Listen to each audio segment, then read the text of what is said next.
नमस्कार मित्रों, ऑनलाइन कक्षा विषय गणित में आपका हार्दिक स्वागत है। आज हम गणित का प्रथम अध्याय वैदिक गणित की वर्ग संक्रिया के बारे में अध्ययन करेंगे। तो आइए जानते हैं कि वैदिक गणित का उपयोग करते हुए वर्ग किसी संख्या का कैसे ज्ञात किया जाता है। तो अपन जो शुरू करने जा रहे हैं प्रथम अध्याय कक्षा 10 का वैदिक गणित, और जो संक्रिया अपन करेंगे वो भी आपकी वर्ग संक्रिया। और वैदिक गणित के बारे में एक चीज आप ये ध्यान रखें कि वैदिक गणित में किसी भी संक्रिया को करने के लिए, चाहे वो योग हो, चाहे वो व्यवकलन हो, चाहे वो गुणा हो, वर्ग हो, घन हो या वर्गमूल हो, उसके लिए कुछ विशेष सूत्रों का उपयोग जो है वो किया जाता है। तो वर्ग संक्रिया को आज हम एक विशेष सूत्र जिसको कहते हैं निखिलम आधार उपाधार विधि के द्वारा हल करेंगे। सूत्र निखिलम, सूत्र निखिलम द्वारा वर्ग संक्रिया को, किसी भी संख्या का वर्ग अपन ज्ञात करेंगे। और सूत्र निखिलम को ही आधार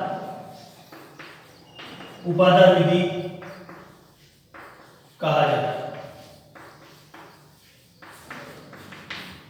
सूत्र निखिलम को आधार उपाधार विधि कहा जाता है। तो आज हम आधार विधि को लेकर किसी भी संख्या का वर्ग जो है वो ज्ञात करेंगे। निखिलम विधि का सूत्र जो है किसी संख्या का वर्ग ज्ञात करने के लिए, सूत्र जो है वो होगा संख्या का वर्ग बराबर संख्या प्लस विचलन। ये आपका हो जाएगा प्रथम खंड। संख्या का वर्ग निकालने के लिए संख्या प्लस विचलन, ये आपका हो जाएगा प्रथम खंड। और दूसरे खंड में, द्वितीय खंड में आप लिखेंगे विचलन का वर्ग। ये होगा आपका सूत्र निखिलम आधार विधि के लिए। निखिलम आधार विधि के लिए आपका जो सूत्र होगा वो ये होगा, संख्या का वर्ग बराबर संख्या प्लस विचलन प्रथम खंड में, द्वितीय खंड में आएगा आपका विचलन का वर्ग। अब आप कहेंगे कि सर विचलन क्या होगा। तो निखिलम आधार विधि के अंतर्गत वर्ग ज्ञात करने के लिए सर्वप्रथम हमारे पास जो संख्या दी गई है, हम उसके लिए एक आधार का चुनाव करेंगे। हम उस संख्या के लिए एक आधार का चुनाव करेंगे। तो आधार का चुनाव करते वक्त हमको ये बात ध्यान रखनी है कि आधार आप 10 ले लें, 100 ले लें या 1000 ले लें। तो 10 के गुणित में जो संख्या है उनको अगर आप आधार के रूप में लेंगे तो आपका जो गुणन संक्रिया है वो आसान हो जाएगी और वर्ग संक्रिया भी आपकी आसान हो जाएगी। जैसे अपन एक उदाहरण लेते हैं। उदाहरण पहला में लूं, मुझे 17 का वर्ग जो है वो ज्ञात करना। तो 17 के लिए मैंने आधार में जो चयन किया वो आधार मैंने लिया इसका 10 के गुणित में अपन को आधार का चयन करना है। तो आधार अपन ने ले लिया 10। तो 10 से 17 जो है वो कितना ज्यादा है, 7 अंक जो है वो ज्यादा। तो ये जो 7 ज्यादा अंक जो आ रहे हैं वो हमारा कहलाएगा विचलन प्लस का 7। कि आपके आधार अंक से, आपने जो आधार अंक जिसका चुनाव किया है उससे आपकी संख्या जिसका आपको वर्ग ज्ञात करना है वो कितनी ज्यादा है या कितनी कम है, वो आपका कहलाएगा विचलन। ठीक है।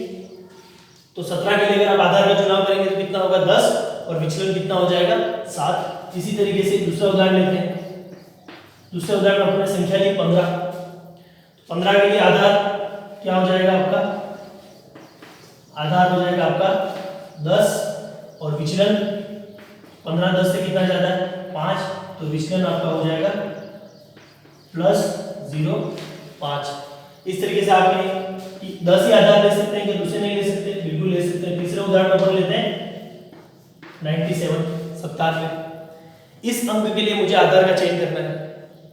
तो इस अंक के लिए मुझे आधार का चयन करना है। तो 10 के किस गुणित के पास, गुणज के पास ये संख्या आती है, तो 100 के पास ये संख्या आती है।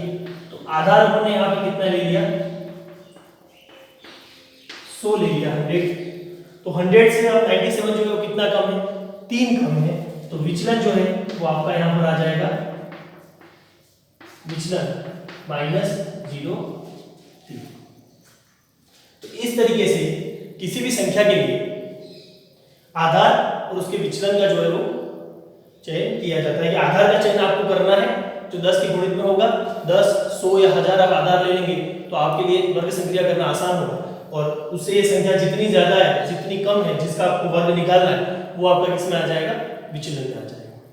तो इस सूत्र के माध्यम से अपन आधार विधि का प्रयोग करते हुए वर्ग ज्ञात करने की कोशिश करते हैं। तो सबसे पहला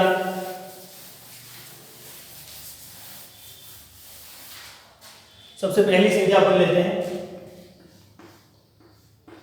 12। 12 का चुनाव क्यों किया मैंने, क्योंकि इसका वर्ग अपन को पता है। 12 का वर्ग अगर अपन अंकगणित से निकालें तो 12 में 12 का गुणा करके और अपन कह सकते हैं कि 144 इसका वर्ग जो है वो आएगा। लेकिन अब अपन वैदिक गणित के माध्यम से और उसमें भी सूत्र निखिलम आधार विधि के माध्यम से संख्या 12 का वर्ग जो है वो ज्ञात करना चाहते हैं। तो 12 अपनी संख्या है, तो संख्या की जगह अपन क्या लिख देंगे 12। आधार 12 के लिए अपन क्या लेंगे बताइए, आधार आपका हो जाएगा 10 और विचलन, तो 10 से 12 कितना ज्यादा है, तो विचलन आपका हो जाएगा +0। ये आपका हो जाएगा विचलन। अब इसको सूत्र में रखेंगे तो सूत्र लगाएंगे यहां पर संख्या का वर्ग 12 का वर्ग बराबर संख्या प्लस विचलन। तो संख्या आपकी कितनी है 12 है, 12 प्लस विचलन, विचलन अपना कितना है 2 है, तो विचलन 2 लिख दिया। ये प्रथम खंड हो गया। और द्वितीय खंड में है विचलन का वर्ग, तो विचलन का वर्ग, तो विचलन अपना 2 है, उसका कर दिया वर्ग। इस तरीके से इन अंकों को इस सूत्र में अपन को सेट करना है, संख्या प्लस विचलन प्रथम खंड में और द्वितीय खंड में विचलन का वर्ग। तो यहां पर आपके पास आ जाएगा 12 का वर्ग बराबर 12 + 2 कितना हो जाएगा 14 और 2 का वर्ग कितना हो जाएगा 4।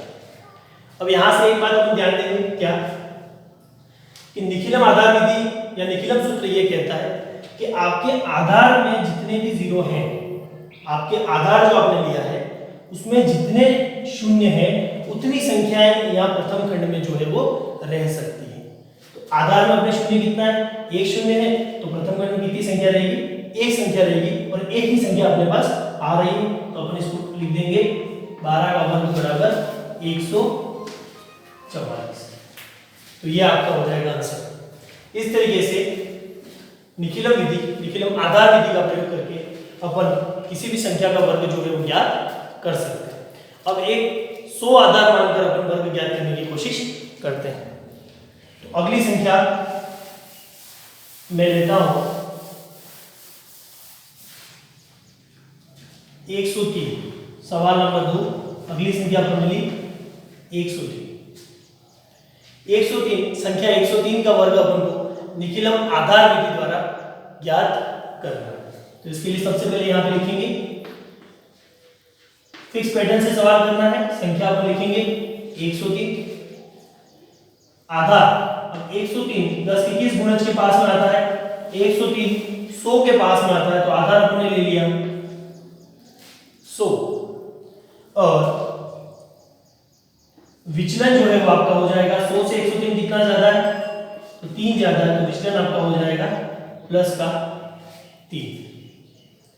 अब इसको सूत्र में रखेंगे तो सूत्र लगाइए संख्या का वर्ग 103 का वर्ग बराबर संख्या कितनी है 103 प्लस विचलन कितना है 3। ये प्रथम खंड हो गया संख्या प्लस विचलन। द्वितीय खंड में आप क्या करेंगे, विचलन का वर्ग, तो विचलन का वर्ग करना है, तो विचलन का वर्ग ये हो गया 3 का वर्ग। ठीक, तो 103 का वर्ग बराबर 103 + 3 कितना हो जाएगा 106 और विचलन का वर्ग कितना हो जाएगा। अब वापस निखिलम आधार विधि के सूत्र पर चलें तो अपन ने क्या कहा था, निखिलम सूत्र ये कहता है कि आपके आधार में जितने शून्य होंगे प्रथम खंड में उतनी संख्याएं होनी चाहिए। तो आपके आधार में कितने शून्य हैं? आपके आधार में 2 शून्य हैं, लेकिन प्रथम खंड में आपके पास केवल एक संख्या आ रही है जो है 9। अपन इसके लिए क्या करेंगे? इसके लिए अपन को करना है 106 और इसके आगे एक 0 लगाएंगे 0 9। आप बिल्कुल भी ये नहीं करेंगे एक संख्या आ गई तो इसके पीछे एक 0 लगा दिया, पीछे जैसे ही 0 आप लगा देंगे तो ये 90 हो जाएगा, आपका सवाल गलत हो जाएगा। तो आधार में 2 शून्य आ रहे थे तो अपन इसको 2 संख्याओं बना दी, आगे एक 0 लगा दी। अब आप इसको सम अप करके लिख सकते हैं 103 का वर्ग हो जाएगा आपका 10 609। तो ये था आपका सूत्र निखिलम आधार विधि और इस पर आधारित 2 सवाल। आज की क्लास में इतना ही। कल की क्लास में हम पढ़ेंगे निखिलम उपादान विधि का प्रयोग करते हुए वर्ग ज्ञात करेंगे। धन्यवाद।